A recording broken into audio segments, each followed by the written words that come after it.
Hello. So super excited to be on there. Jeremy, you're on as well. You've got controls of all the things. Yep, good to go. You go. Good to go. Okay, awesome. So, hey, my name is Janie Coffey, and I am so excited to be here with you guys. We are doing a session today all about luxury showings, both showing your listings as well as showing buyers. And we know that as you move up in price point, or maybe you're already a seasoned professional, there is definitely an art to showing, an art to making everybody at the showing feel comfortable, making it feel compelling, being just enough of this, but not too much of that, and really highlighting the features of the home and the property for the people who are there, the buyers, if you're on the listing side, and then for your buyers if you're on the buy side. And I think we're also going to have a few of our other guests come on as well.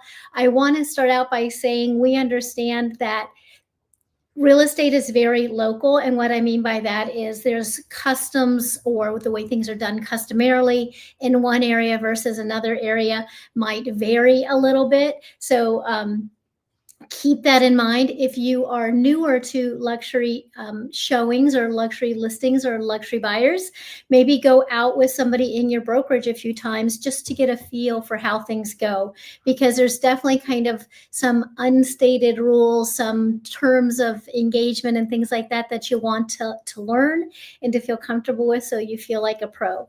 So great. Okay, perfect. So Ed's on. Let's let Ed jump on too before we get into the slides, because I know he has very limited time. Hey, Ed, how are you? I'm good, Janie. Figuring out the tech and hitting the right buttons to get here. You did. So I'm super happy to have you on. So this is Ed Kaminsky, like the OG of luxury listings out in California. Been dealing a lot with the fires and all of that. And he also is a specialist of working with athletes and people from a sports background who are moving, relocating, getting drafted, all the things. So we're super excited to have him on. So he's definitely used to dealing with people at the higher end who might be very demanding, have very specific expectations of how their experience is going to go at the showing. So Ed, what we're going to talk about, but I know you have limited time, so I want to get with you first. We are talking about and share any of your feedback, tips, best practices. If you are the listing agent and you have a buyer's agent and buyers coming to your house, and or if you're the buyer's agent and you are taking buyers out specifically to our higher end properties, how is that different from like a regular, let's call it regular priced property? And what are the special tips and things that you and your team do to really elevate that experience for everybody involved? You know, it's a great question. It's funny. We just talked about it this morning at our gathering. And an agent said to me, Ed, he goes, "Oh my God, I was at Gary's listing and I previewed it and he showed me every detail about the house." And so he goes, "I thought I had to memorize it all for my client because I was going to show them the next day." Came through and he did it again. And the way he presented the home with each and every detail that was impactful or important really made the showing go really well.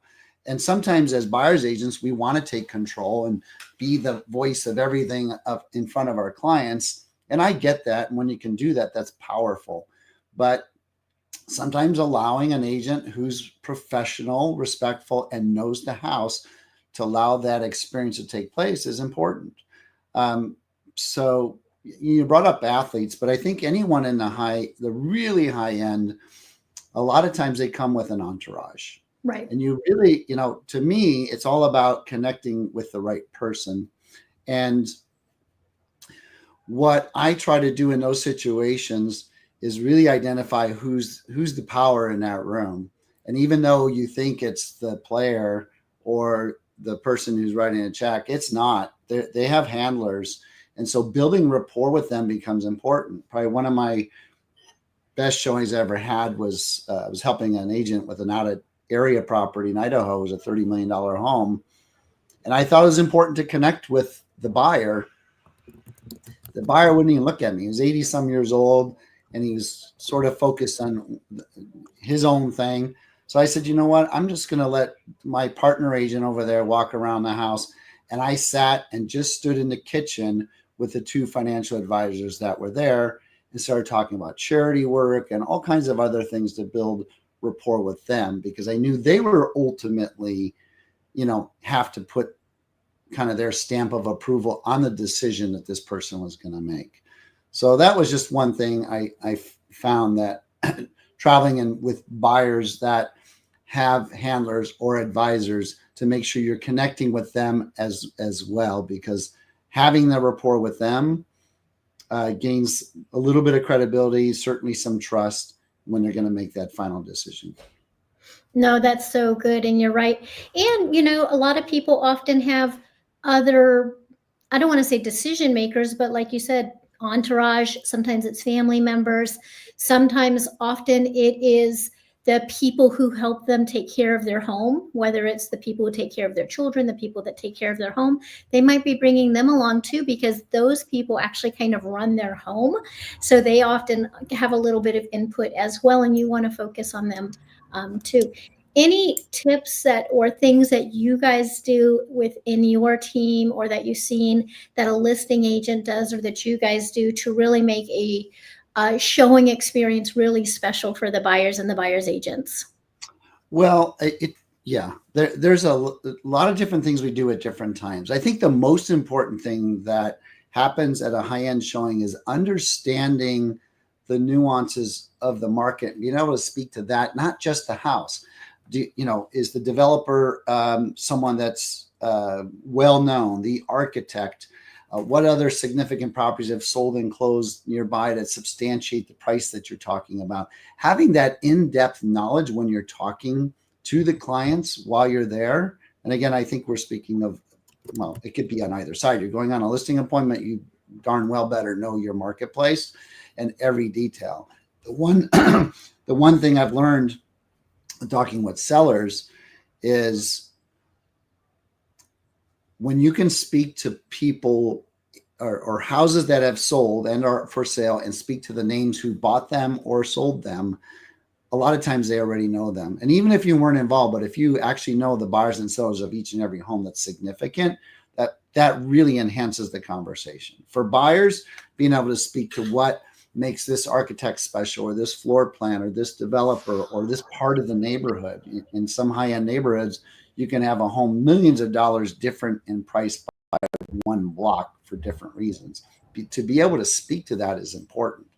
But the other part of your question, Janie, said, how do you make the showings special? Well, I can say that there are times when I'll show a house during the day, but we know this is going to be an incredible sunset home.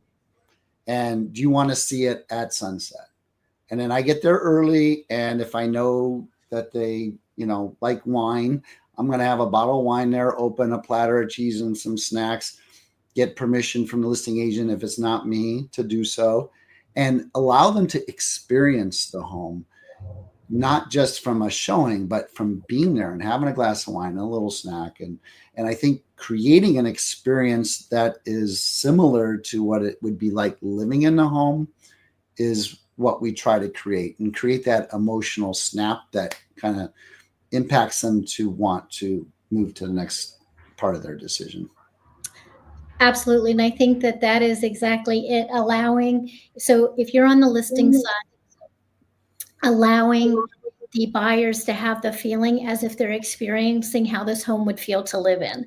So one of my things that I always coach and train on is, and something you might not think about when you're moving up in price point, is when you are going as a listing agent to be at the home to prepare it for the showing, park your car as far away as possible. Do not park it up front. That parking spot is the VIP spot for the buyers or the buyer and the buyer's agent when they arrive, as if they are arriving to their home. So your car should be parked way off to the side, even down the street, so that they feel that they are coming home.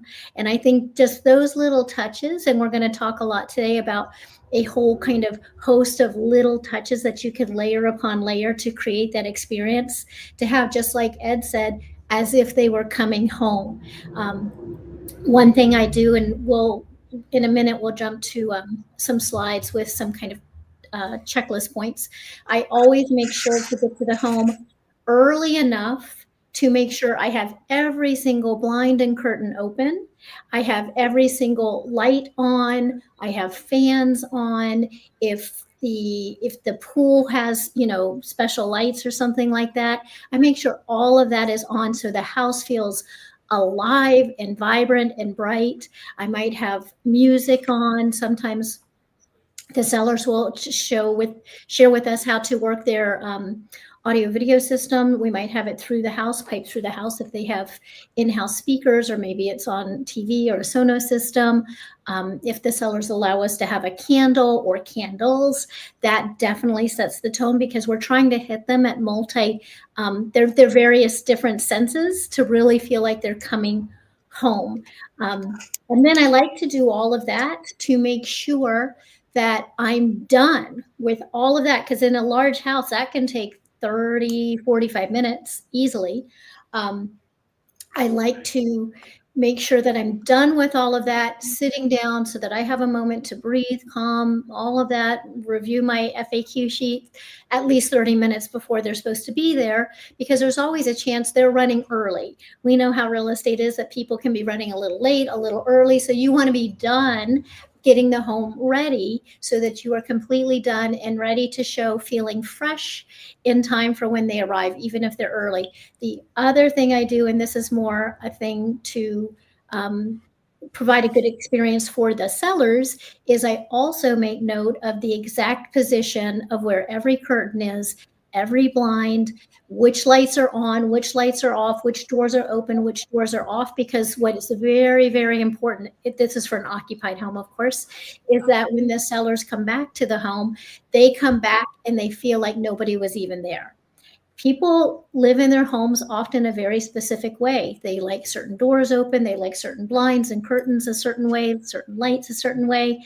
So when we don't put it back the way they left it, there's just a little bit of, sometimes they're not even conscious of it, but it's just feeling a little bit, But if you put it back exactly like they are, they might not notice, but they're going to be happy. The other thing I do is also make sure that if there was anything tracked through the home, footprints, dirt, things like that, if you went in and out, to make sure to sweep that up, clean that up, and things like that.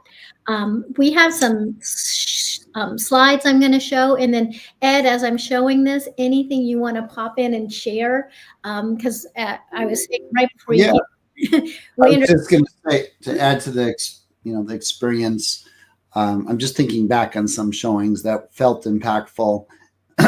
And one is getting that chance to sit down with them in the family room, on the couch, especially if it's got the view, or there's a view deck and you're sitting out there, and just break into conversation with nothing to do with the house, right? Where you're just there living in the home.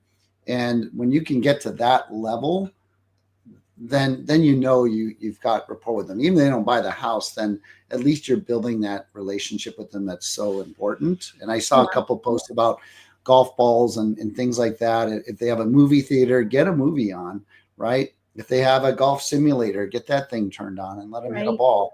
So allowing them, again, to experience those things, I think, is great. Absolutely. So this slide right here, this is the things to do prior to the showing. So you're the listing agent. These are the things that you're probably going to want to run through prior to the showing.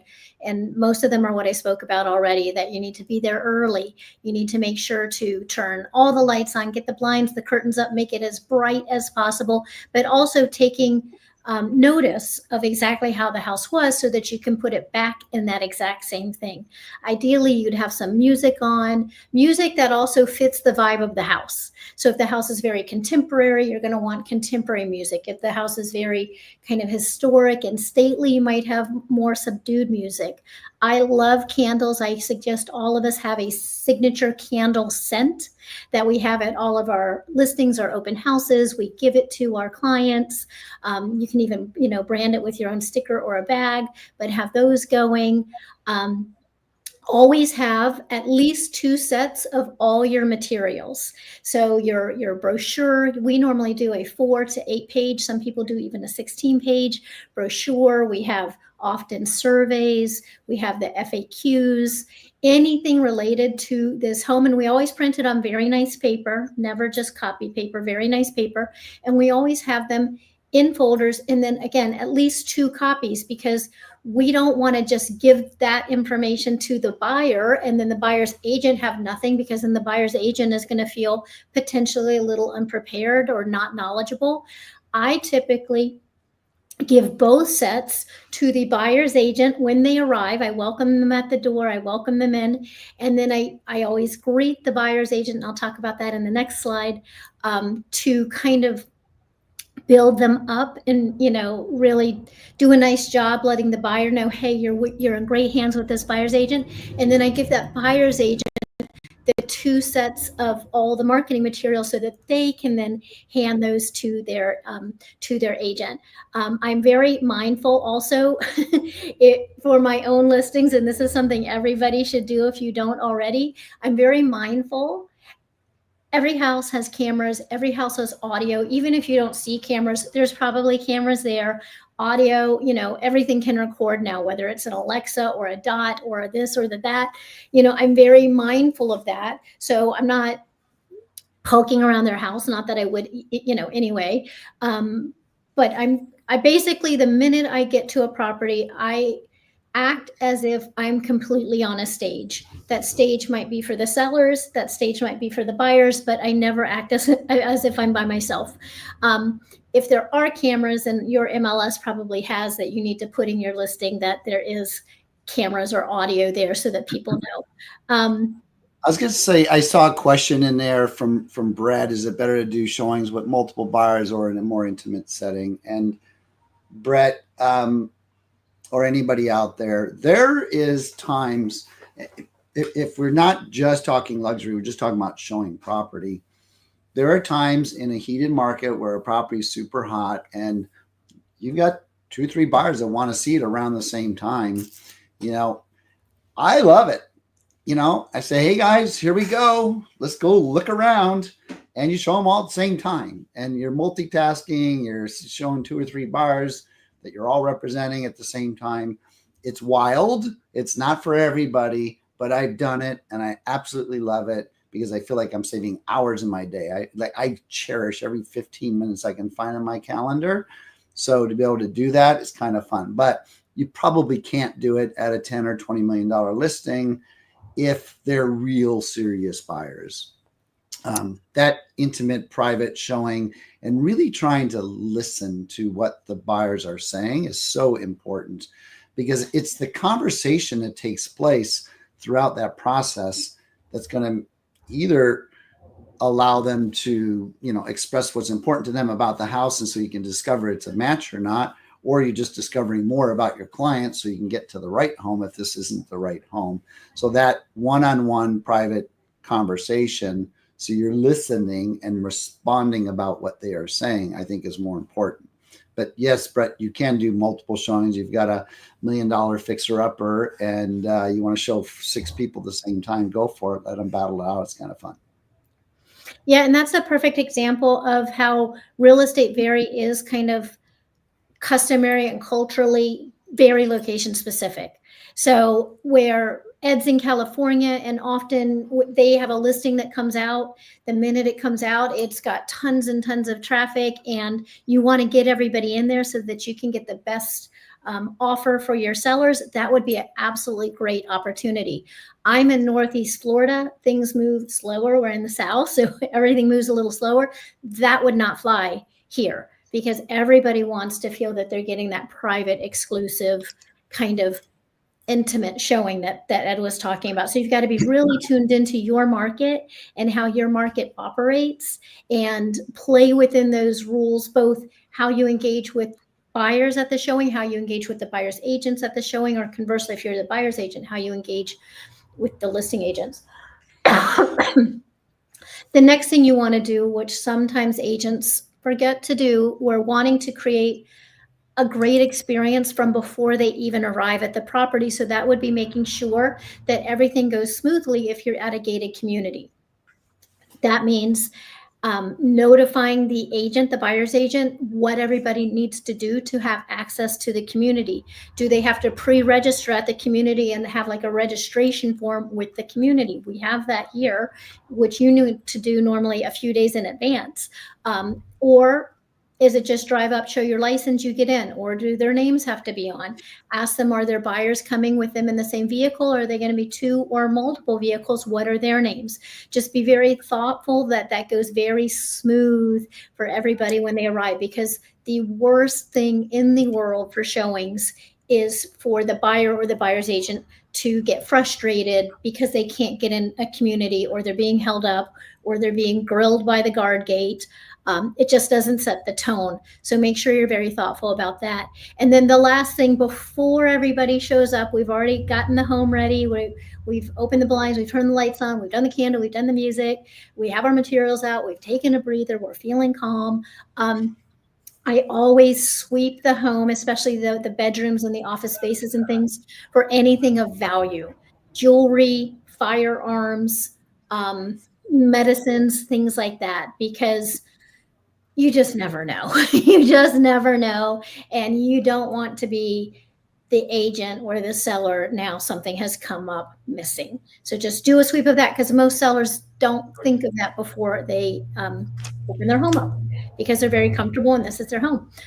So next thing, at the showing, like we already discussed about, I welcome the buyer's agents. I'm very gracious. I'm really making it clear that this is about the buyers and letting them view the home as if it could be their future home. I'm giving a lot of reverie, I don't know, to the buyer's agent, so that they feel good. They don't feel threatened by me, because sometimes there is a little bit of, agents, especially luxury agents, can have a little bit of, I'm more known, or I'm bigger than you, or whatever. We don't want to have any of that there. So I just show a lot of deference to the buyer's agent. And then the next thing I do, especially in large homes, we typically here where I am in Florida, we as listing agents typically do the tour. Just like Ed was saying, you want the listing agent, generally speaking, to do the tour of the home, because they know all the special things. They know all the things you can't see. They know the special history or the special design where, the designer went to France to get this special kind of stone or antique mirror. They know all of that. A buyer's agent's not going to know all those special things. But what I do is I give everybody a lay of the land, saying, okay, what we're going to do now. And if you have a floor plan, that's even really great to have in your package too, because when you have a very large home, what happens is, if you don't kind of lay out, okay, this is what we're going to do, this is the order of what we're going to see. If you don't do that in advance, people are always trying to figure out what's next, or where am I, or what's down this hall. So what I do is kind of have like a starting kind of huddle and say, okay, this is what we're going to do. We're going to see everything here on the ground floor. This is the living area. This is where, most of the time people hang out. We're going to then see the primary bedroom that is down to the right. We'll see that later. It is amazing. You have a gym in there. You have a sauna in there. You won't believe it when you see it. Then we're going to go upstairs. We're going to see the other bedrooms. We're going to see the media room and all the things upstairs. Then we'll go outside. We'll see all the amazing outdoor living amenities that we have. We have that lazy river pool, and we have the putting green and all of that. But that way, they're not guessing what's next. They're not guessing what's down the hall, and then they can focus as we're going on and we're doing the tour.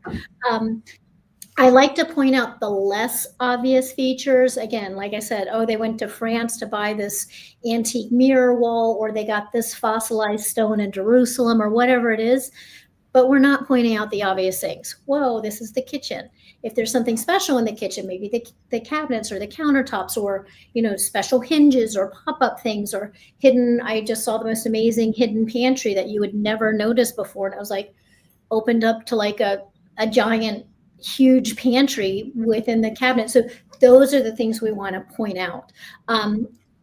As Ed was saying, we want to create rapport with the buyers. We want to hear and understand what's important to them. But at the same time, we don't want to overshadow their agent. We don't want to make that agent feel weird. because it happens. And we're also trying to figure out, just like Ed was saying, who's the decision maker here, because you sometimes don't know. And you might think it's one person and you're talking about, I don't know, the amazing kitchen and the amazing summer kitchen and all that, but the decision maker is really another person.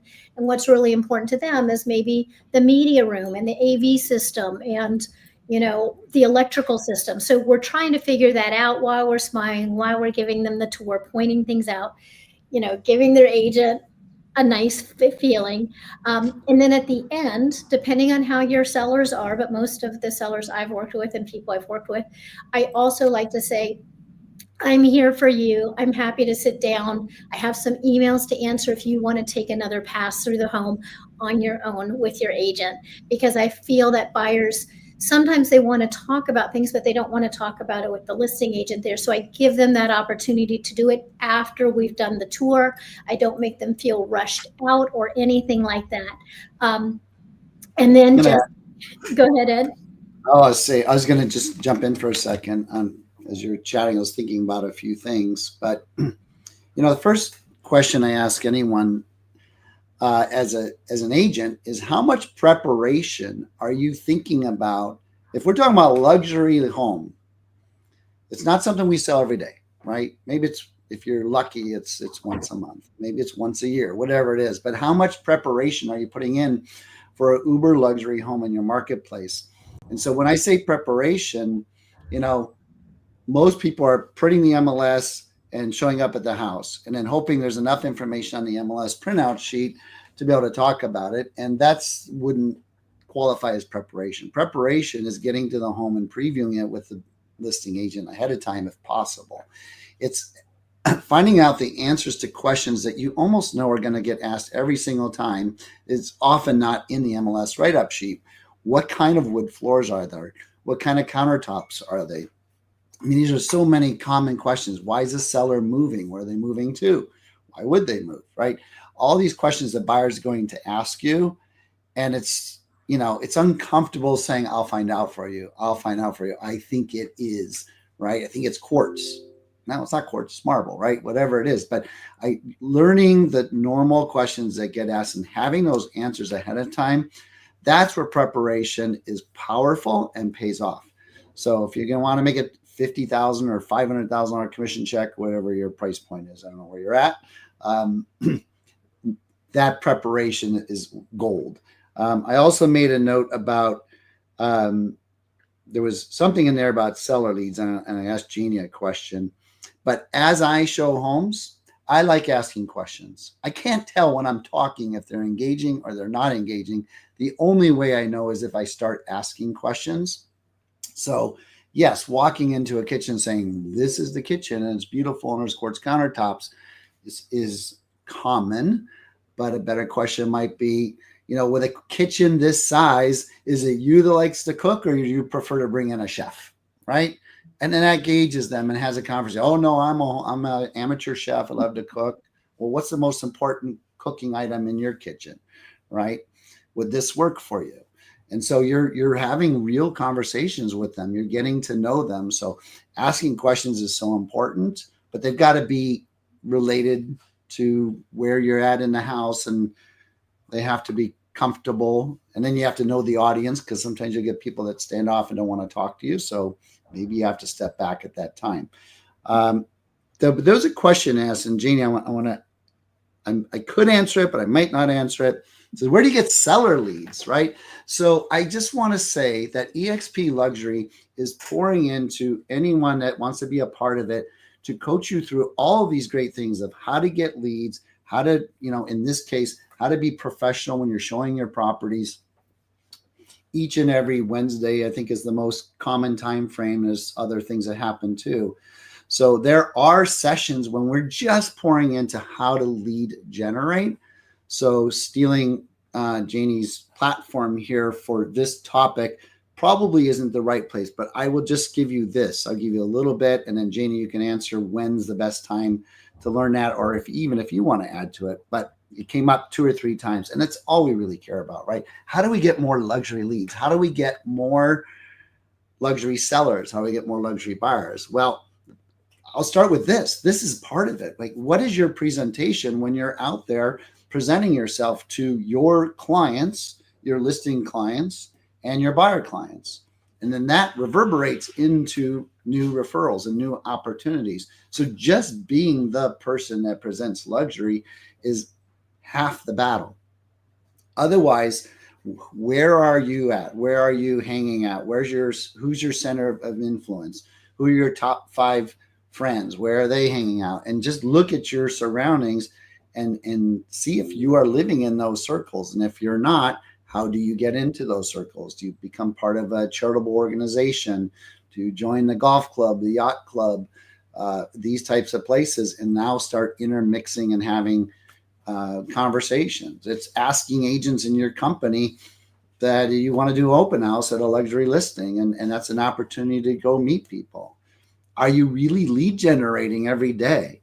And when I say lead generating, picking up the phone and talking to people, going door knocking, talking to people that own these types of properties. So I'll give you that short piece. I'll go to Janie. How would you answer that question, being that you want to stay on your topic?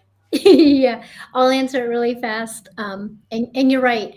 We have a whole, our viewership today is from all over. We have luxury agents, we have EXP agents, we have EXP luxury agents, we have agents from outside of both luxury and EXP. So it's a very, very big topic. But Ed's right. If you are at EXP, we have the luxury division, and we have these open trainings twice a month, open to anybody. Including outside agents, agents at any brokerage at any level, always the second and the fourth. Jeremy, you can add that in there if I got it wrong. The second and the fourth Wednesday of every month is when we're doing these deep dive trainings. I'm different than Ed in that a lot of luxury agents get their business from networking and from their own sphere and who they hang out with at the club or the charities or things like that.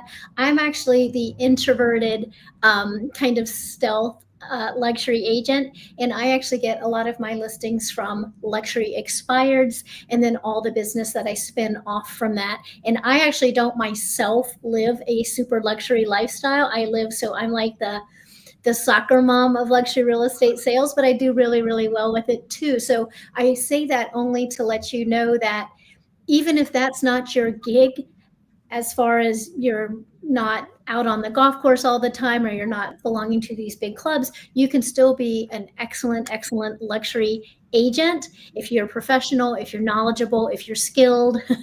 Okay, bye, Ed. Thank you. Thank you, everybody. I got to jump. There's a bunch of NBA guys moving around. Thank you for jumping on, Ed. It's such an honor. So I only say that so that, people don't get scared off thinking, oh, that's not my lifestyle. I can't excel at luxury real estate. No, you definitely can. So anyway, let me jump back to my slides. I just want to finish up this slide. This is when you're at the showing. We talked about paying attention to the luxury agent. And then just like Ed said, if this is a home that looks spectacular at twilight, which most luxury homes do, I often offer the ability for them to have a second showing at twilight where, just like Ed was saying, we offer a time you can sit out by the pool. We'll have the fire pit for you. We'll really just do it up. People love that. And again, we're trying to make them feel like, what would it be like to live in the home? If you have a very nice listing, I've even had very nice spreads kind of set up for the showing. That might be some fresh fruit, some candy, some snack bars or something to take on the go, some refreshing drinks all set up to really go above and beyond to make the buyers and the buyers agents who might be on multiple home tour that day, to feel special, to be taken care of, to really feel catered to, and almost have a concierge service. It doesn't take that long to get, some nice grapes in a bowl and some drinks that are, on a bowl with ice, some other little snacks that they can take and grab, but they feel really good and special, and that definitely feels elevated.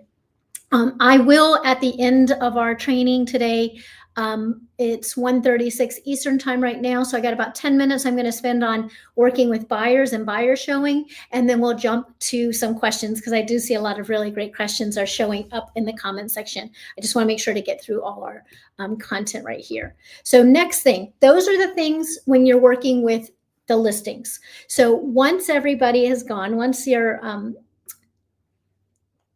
the buyers and the buyer's agents have gone, make sure now you're going to go back through the whole house and you're going to put it back together exactly like it was. So when the sellers come, they are not feeling like you were there. And one of the most tricky things is the outside lights, because we have a tendency to just hit the whole bank of switches that might be turning on or turning off lights. So do make sure that you put the whole home back together exactly how they had it, lights, the doors, all the things exactly like that.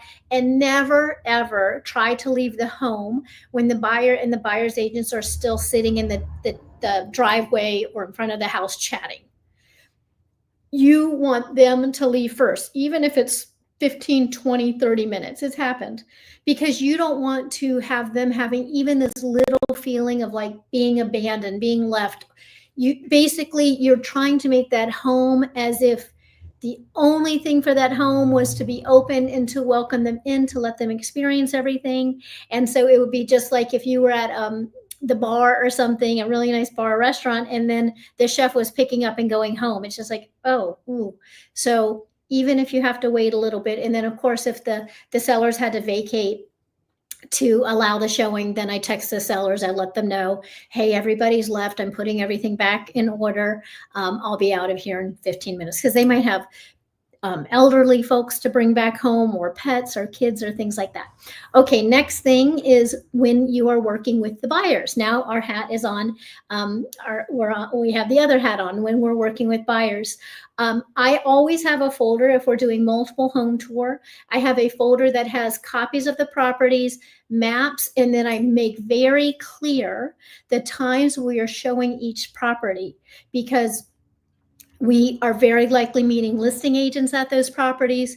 People are very likely having to vacate their home to allow for the showing. So I want to make sure that the buyers I'm working with are conscious of those times, so that we are not arriving too early, we're not arriving late, we are making ourselves fit the time block that we scheduled with that seller and with that listing agent.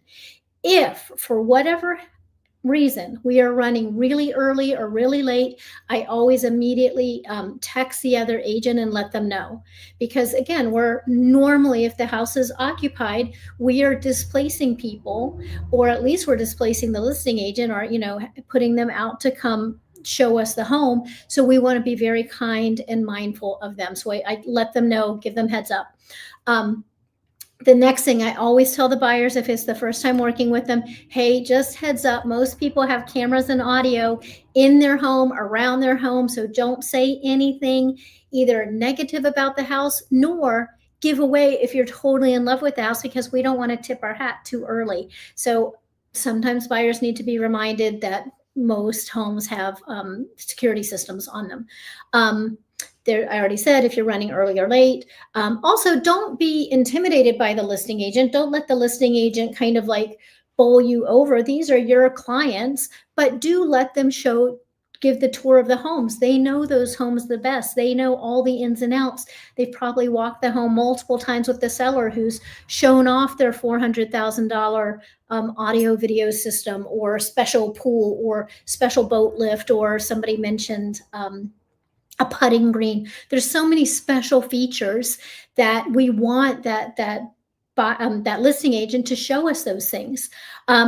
Next, and this is once you've left, please give feedback to the listing agent. They were kind enough to meet you. They probably had to, come out an hour in advance to get the house ready. They had to go back. The sellers had to get out of their house normally to make this possible.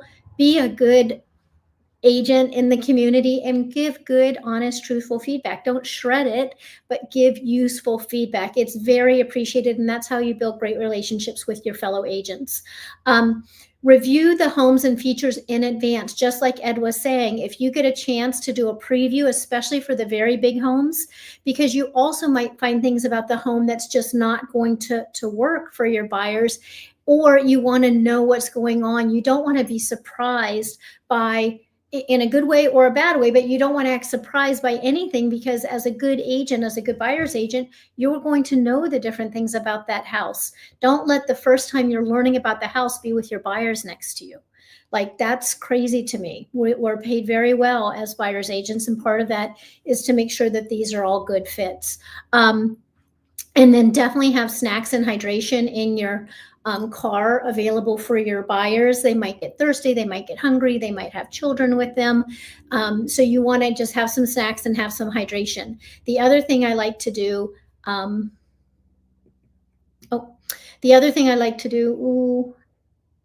I repeated that at the same time.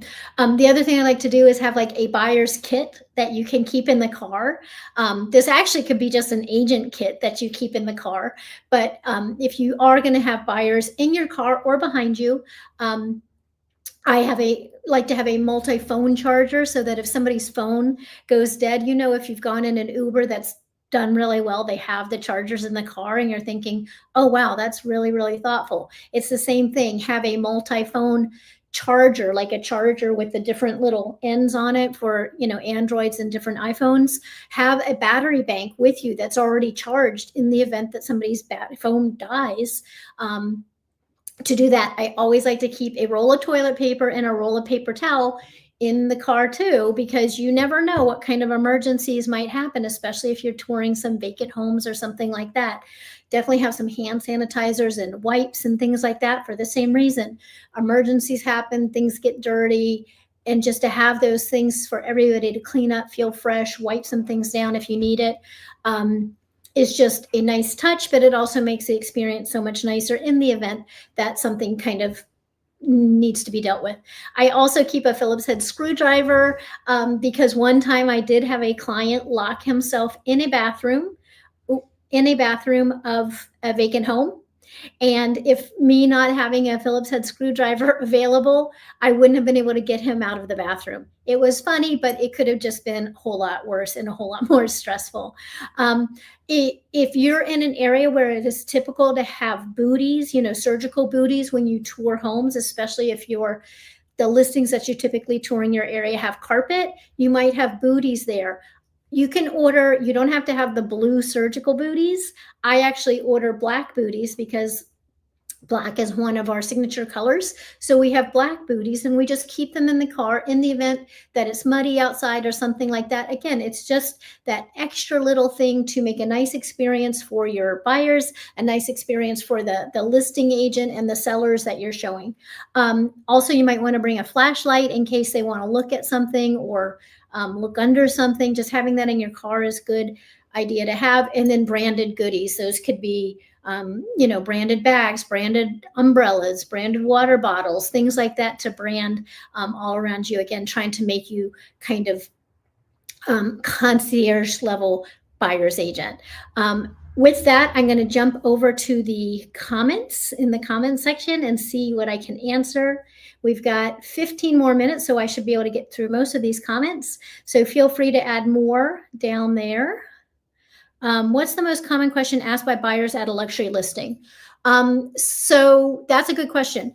One thing that people ask all the time is, why are they selling? I don't know why, but they ask all the time, why are they selling? So what we do when we list a home is we create an FAQ sheet. So you have the regular seller's disclosure that's kind of about the mechanics of the house. But then I also have an FAQ sheet that I build out, just like Ed was saying. Try to get, as a listing agent, try to think of all the things people ask over and over and over. They ask, I'm in Northeast Florida. So the things I often get asked is, has this house flooded? Because we have flooding. How old is the roof? How old is the AC? Is the pool chlorine or salt? Is there propane gas available? Why are they moving? What does the insurance run? What do the utilities run? What does the HOA run if there's an HOA? And we like to have a really nice, easy to read FAQ. on there. That's where we also put, if there's anything that conveys or anything that doesn't convey, we put it on there. It normally ends up being 1 or 2 sheets on this FAQ. But why are they moving for whatever reason is something people ask a lot. Okay, Christy said, with items in the house of valuable firearms, what do you do when you do the sweep? I just tuck them away. And then that's another thing that I put back to where it was when I put the house back to, normal before I leave, after the buyers leave.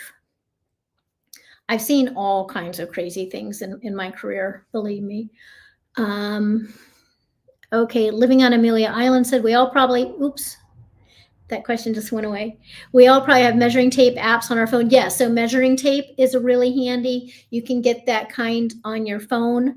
You can even get the kind that has like the red laser that will very easily shoot it. That's a great thing to add to the buyer kit. Thank you so much. Source for your signature candles. So I just mean pick a signature candle that you love. Most hotels, you guys probably know, most higher-end hotels have a signature scent. There's a company called Hotel Collection where for your home, you can have those scents in your home. But think about you and find a signature scent that you love. Somebody else put in the comments that warm scents, kinds of woody scents often are used for homes because they do feel nice and homey. And if you're going to give those as gifts, you can either put them in a branded bag for you or your team, or even have a label put on it. But it's nice if you end up having a scent that's brand, like that people associate with you. So when they go to your listings, when they go to your open houses, when they list with you, when they buy with you, they always are associating that scent with you. Should we increase our knowledge base of materials used in luxury homes? 100% you should. 100%. If you are not in the business all the time right now of listing and selling luxury homes in your area, spend 10 to 15 minutes every day previewing the MLS for the higher price listings. Read their descriptions, read their attached sheets where they're calling out all those things. You'll start to see what's coming up all the time. Is it Wolf ranges? Is it Sub-Zero refrigerators? Is it Speed Queen washers and dryers? And familiarize yourself with that. And then also be looking at the higher end new construction, because that's when they're going to be putting all the bells and whistles of what's super hot right now in. If it's a special stone, if it's special AV equipment, if it's special features, like we just saw, we toured a home the other day that had this really nice toe kick lighting in the bathrooms, so they could just tap with their toe and the lighting would come on kind of at the base, which was kind of like a night light, but it really lit up the bathroom in a very nice way. So preview your MLS every day for what's new on the market, preview new construction, and then if in your area they are having, if they do brokers open houses or caravans or weekend open houses, be going to those and paying attention. But 100%, you want to be very familiar with that, because your buyers and your sellers will be. So you don't want them to be talking about something and they can pick up that you're not sure what they're talking about or you're not familiar. So that was a great question. I think that's it, Janie. You did an amazing job. I think that we loaded down tons and tons of questions over here. So I think you've answered most of them. So I think, guys, that's awesome. We're going to be doing more of these, guys. As Janie said, we do these open sessions every the second week of every month. Plus, we do them the fourth week of every month. We interview some luxury leaders in the area. So feel free, guys. Be sure you hit that subscribe button on this channel. That way you get notifications every time we're live. And then just be sure to tune back in 2 weeks, in 2 weeks. And then, another 4 weeks, you get to see Janie again. So I hope you guys really enjoyed it. I know Bill, I think you've asked twice about lead gen. And really, guys, that's what we want to keep pushing in on that. And I believe you. Lead gen is an awesome opportunity, right? We all want to know how to get more lead gen. And we're going to keep pushing in on that in other sessions. Maybe, like Janie, that's something we'll put in a topic in maybe for next month. That way we just focus directly on lead generation maybe. Yeah, so I have a slide, my Instagram, if anybody wants to follow me on Instagram. I share stuff about that as well. And I actually have a course coming up that is separate from EXP Luxury, but it is specifically on lead gen for getting luxury expired listings. So if anybody's interested in that, you can go over to my Instagram and check out information on that. You can send me a DM and I'll let you know about that. But lots of ways to get business. I think you're right, Jeremy. What we'll do is for next March, I guess it'll be the second Wednesday in March, we'll do a whole session on generating luxury listing leads. I love it. All right, guys, we're going to start closing this one down. But Janie, thank you so much for your time. Thank you so much for just sharing the knowledge you have. And then, guys, be sure to subscribe to the channel so we can keep learning and keep growing together. And feel free, if you got questions, go ahead and feel free to drop it into the chat. So even if you're watching the recording, drop it in the chat, and we'll do our best to try to get those answered for you. Janie, thanks so much for being on. Really appreciate you and your knowledge, guys. Thanks so much. You guys have a great rest of your day. Have a good one. Thanks. And Hillary, just go to my Instagram. You'll find information about that. Janie C.